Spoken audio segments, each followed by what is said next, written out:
And when it comes to the last giant clan, you also mentioned the Amalekites. Can you please help us understand how are they also related to these giants? Yeah, so the Amalekites, if we tiptoe uh, through the scriptures there from through the Torah, we find that the Amalekites are related to these giant clans. Okay, so while they're not explicitly referred to as giants, we see those connections, and then in their practices, we also see this relationship through what they do. Um, the name of the Amalekites is an interesting one because it's got this idea of the consumption of blood. That's one of the things that was forbidden in the time after the flood. The covenant that God makes with Noah stipulates this idea of not consuming the blood of people, and yeah, we see that reflected in the name of the Amalekites. We also find that they hunted down the people of Israel and tried to pick them off when they were at their weakest point, when they didn't have water to drink and they were running out of resources. And it makes you wonder, why were the Amalekites pursuing them when these people were just going to, unless they found water, they were just going to perish in the wilderness. Before Moses goes and strikes the rock and brings water down from Mount Horeb, the Amalekites are attacking the camp in his absence.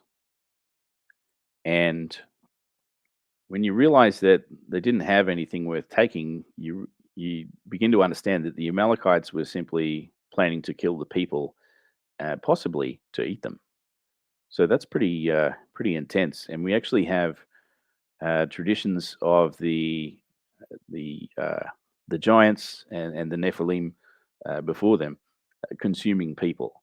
So we have those connections there, and that also explains why God was so very definite about making sure that the Amalekites were eliminated to the point where uh, Saul was judged and essentially lost the kingship over the fact that he did not finish the job and kill the king of the Amalekites, who was called Agag. Agag's an interesting one because that's actually a title, it's not a name. Agag is connected uh, literarily to other names you might be familiar with, such as Og of Bashan. Again, that's a title, not a name. And then you have Gog, as in Gog and Magog, which you'll know from Ezekiel and from Revelation.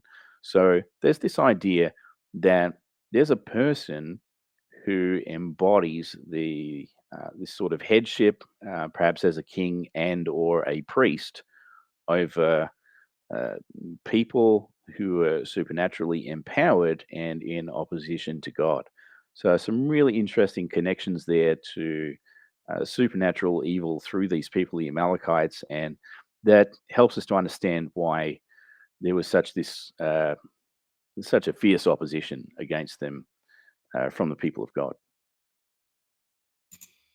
Yeah, please correct me if I'm wrong, but I think First Enoch mentions about this cannibalistic practice where giants would like devour people. Maybe it wasn't First Enoch, but it's in that whole section of No, the you're right. It is. Yeah. Enochian tradition. Maybe Second Enoch, I'm not sure, but yeah, I remember that.